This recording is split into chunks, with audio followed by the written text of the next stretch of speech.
Always welcome साथियों। Digital class हमेशा आपके साथ विद्वानों अपनी जनरल नॉलेज की सीरीज चल रही है। जो भी कंटेंट अब तक आपने पढ़ा है और आगे इस वीडियो में पढ़ने वाले सारे नोट्स आपको पीडीएफ फॉर्मेट में अवेलेबल हैं। जिस तरह से मैकेनिकल इंजीनियरिंग की सीरीज कंप्लीट है, सारे नोट्स आपको पीडीएफ फॉर्मेट में अवेलेबल हैं। इन नोट्सों का इस्तेमाल आप बेसिक से लेकर गेट लेवल एग्जामिनेशन तक कर सकते हैं। हमने सीरीज की शुरुआत की थी साथियों, दुनिया की शुरुआत कहाँ से होती है, किस प्रकार से, जियोग्राफी अपने एग्जिस्टेंस में आती है। उसके बाद हम प्राचीन इतिहास से लेकर मध्यकालीन इतिहास की तरफ आए हैं। तो यहाँ पर हमने देखा है साथियों, सभी समय में एक चीज़ कॉमन रही है, परिवर्तन संसार का नियम है। जैसा आपको सीरीज के शुरुआत में बताया था, जो भी समाज में, सोसाइटी में चीज़ें जटिल होती हैं, जटिल बन जाती हैं, तो उनको सॉल्व करने के लिए, सरल करने के लिए परिवर्तन आता है और वो चीज़ें बदल जाती हैं। इसी प्रकार से साथियों, कुछ मार काट के बाद, भगदड़ के बाद, दुनिया की के बाद, कुछ स्ट्रिक्ट रूल रेगुलेशन के बाद भक्ति मूवमेंट की शुरुआत होती है। जैसा स्टार्टिंग में साथियों यज्ञ अनुष्ठान, इस प्रकार के बड़े बड़े सेरेमनी, फंक्शन की, धार्मिक प्रोग्राम किया जाया करते थे। तो अब साथियों उनमें कुछ चेंज आया है। तो वो चेंज किस प्रकार से आया है, वही सब यहाँ पर हम स्टडी करने वाले हैं। तो साथियों शुरुआत करते हैं भक्ति मूवमेंट की। अब ये भक्ति मूवमेंट क्या है? भक्ति मूवमेंट है साथियों, जो अनुष्ठान है, अपने यज्ञ हैं, उनको ना करके हुए सिर्फ प्यार प्रेम से, भगवान की पूजा अर्चना से भगवान को प्रसन्न कर लिया जाए, इस प्रकार का ये मूवमेंट है। तो जानते हैं साथियों, द भक्ति movement was based on the doctrine that the relationship between God and man is through love and worship rather than through performing any ritual और रिलीजियस सेरेमनीज। यहाँ पर साथियों भक्ति मूवमेंट में क्या हो रहा है, इसके मत क्या है साथियों? भक्ति मूवमेंट के अनुसार बेस्ड ऑन डॉक्ट्राइन, इसके मत हैं साथियों, relationship between God and man, भगवान और आदमी के बीच में जो प्यार और पूजा अर्चना से संबंध होता है साथियों, किसके बजाय? परफॉर्मिंग रिचुअल और रिलीजियस सेरेमनी, जो रिचुअल या धार्मिक प्रोग्राम है उनके बजाय वर्शिप और प्यार प्रेम से भगवान से संबंध बनाया जाए, पूजा अर्चना से। इस प्रकार का मूवमेंट है। या फिर कहा जाए जटिल प्रक्रियाएं प्रयोजन कर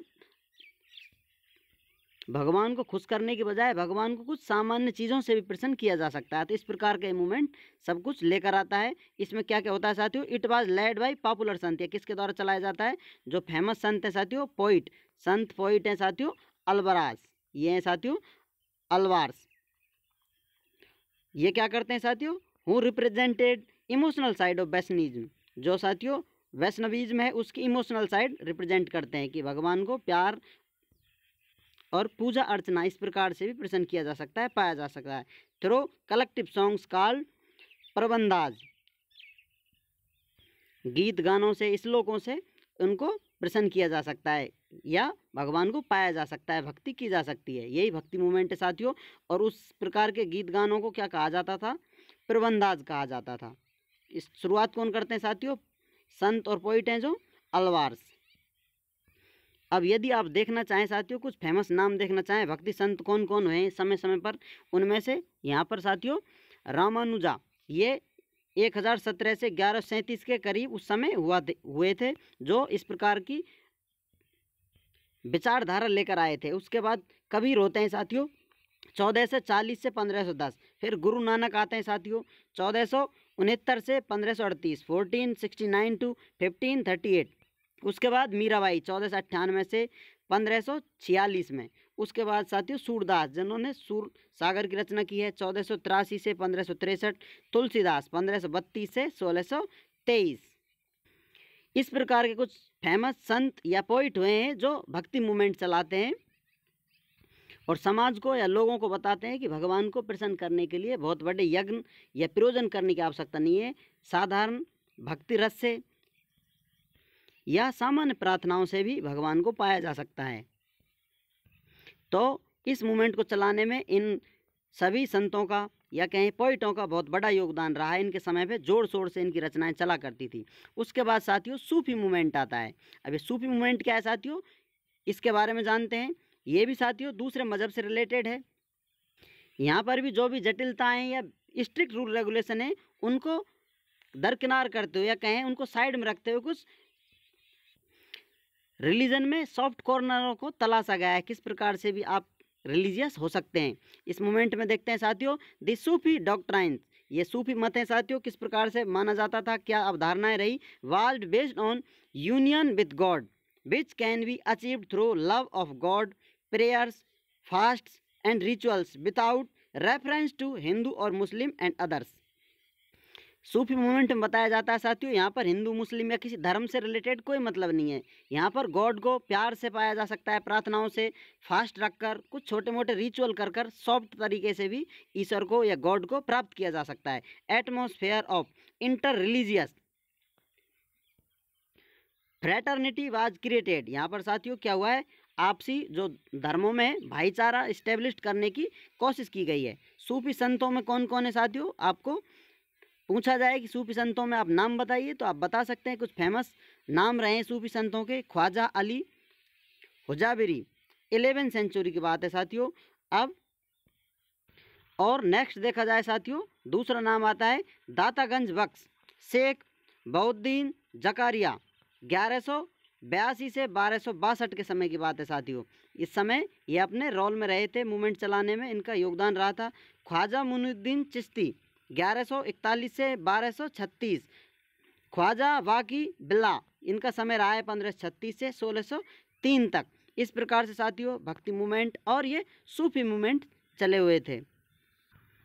अब आते हैं विद्वानों मुगल एम्पायर की तरफ। समय है 1526 से 40 और उसके बाद दोबारा भगा दिए जाते हैं, फिर इस्टेब्लिश करते हैं दोबारा। रूल रेगुलेशन आता है 1555 से 1857 तक चलता है। इस प्रकार से साथियों फर्स्ट एम्पायर में कौन रहा है साथियों, फर्स्ट रूलर आता है बाबर या बाबर। समय है 1526 से 30 तक। ये कौन है साथियों, तैमूर और चंगेज खान के वंशज हैं। 1526 से 30 तक। आप कोई कहे कहाँ से आए तो ये इनके वंशज हैं साथियों, माता पिता इनसे रिलेटेड करते हुए आ रहे हैं साथियों। इस प्रकार से चलती आती है, तो यहाँ कोई पीढ़ी मिल रही है तो इस प्रकार से वंशज हैं उनके। Babur defeated Ibrahim Lodi in first battle of Panipat. First battle of Panipat कब लड़ा गया है साथियों, यहाँ पर अप्रैल 21 to 1526। यहाँ पर बाबर इब्राहिम लोदी को हरा देता है एंड इस्टेब्लिश्ड मुगल डायनेस्टी। तो इस प्रकार से मुगल वंश की शुरुआत हो जाती है, which lasted till the establishment of the British rule in Bharat. ये कब तक चलता है साथियों, जब तक ब्रिटिश रूल इस्टेब्लिश्ड रहता है, या कहा जाए ब्रिटिश अंग्रेज आकर इनको यहाँ से भगाएंगे, इन पे से शासन ले लेंगे। तो अब चलते हैं साथियों next. In 1527 he defeated Rana Sanga. 1527 में ये राणा सांगा को हरा देते हैं। राणा सांगा कौन है, ऑफ मेवार, मेवार के राणा सांगा है साथियों। कहाँ हराते हैं, एट खानवा में, वहाँ पर हरा देते हैं। और 1528 में ही डिफीटेड मदनी राय। ये साथियों 1528 में मदनी राय को हरा देते हैं। कहाँ पर साथियों, कहाँ के हैं ये हैं चनेरी के। हराते कहाँ है साथियों, चांदेरी में।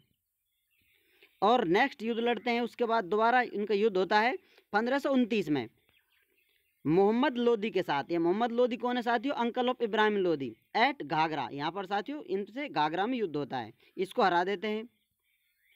हराने वाले कौन है साथियों, यहाँ पर मुगल एम्परर हैं, या कहा जाए जो ये बाबर है, इनकी सेना और ये बाबर जंग लड़ते हैं और इन राजाओं को यहाँ से हटा देते हैं। इनकी डायनेस्टी या रूल रेगुलेशन जो चलता रहता है उसको हटा देते हैं और 1530 में ये मर जाते हैं।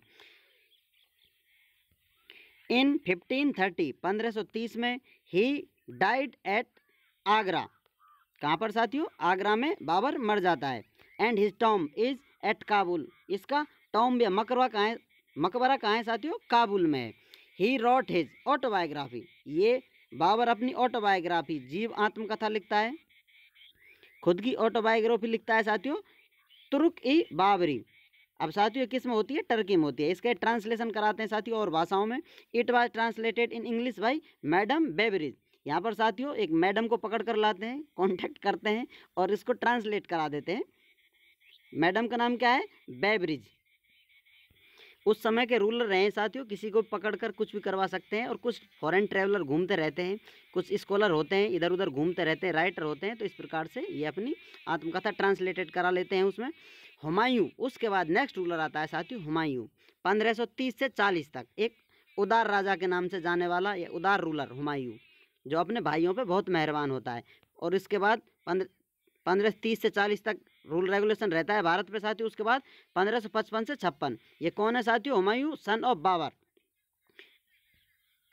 अब शासन हुमायूं पे आता है साथियों। ये बहुत जटिलता है, आप चाहें तो डिटेल में इसकी जानकारी ले सकते हैं। He fought to battle against Shershah. Shershah Suri साथियों, सूर्य एम्पायर वाले, तो वो शेरशाह हैं एट चौसा।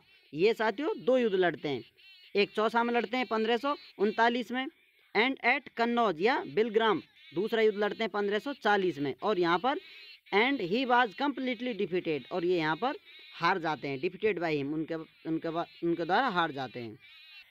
इनके साथ ज़िंदगी में बहुत प्रॉब्लम चलती रहती है साथियों, फैमिली प्रॉब्लम इन्हें ठीक से जीने नहीं देती हैं और इन्हें हरा देती हैं। इनके भाई इनके खिलाफ षड्यंत्र करते रहते हैं।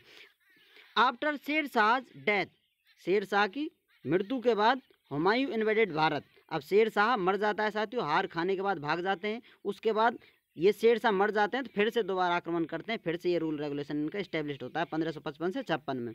इन 1555 and defeated his brothers and the Afghans. तो इस प्रकार से साथियों शेर शाह के भाइयों को या फिर कहीं उन अफगानों को हरा देते हैं और दोबारा अपना रूल रेगुलेशन इस्टेब्लिश कर लेते हैं भारत में आकर। तो अब जानेंगे साथियों सूर्य एम्पायर के बारे में, जो है शेर शाह सूरी जहाँ से बिलोंग करते हैं, जहाँ से आते हैं। उम्मीद करते हैं साथियों वीडियो में दी गई जानकारी आपको अच्छे से समझ में आई होगी। अभी भी आपका कोई कन्फ्यूजन है तो आप हमसे कमेंट कर पूछ सकते हैं साथियों। आप चाहें तो कॉन्टैक्ट कर सकते हैं, कॉन्टैक्ट लिंक आपको वीडियो डिस्क्रिप्शन में मिल जाएगी। वीडियो को अंत तक देखने के लिए, चैनल को सपोर्ट करने के लिए आपका दिल की गहराइयों से बहुत बहुत धन्यवाद। मिलते हैं अगली वीडियो में। जय हिंद, वंदे मातरम।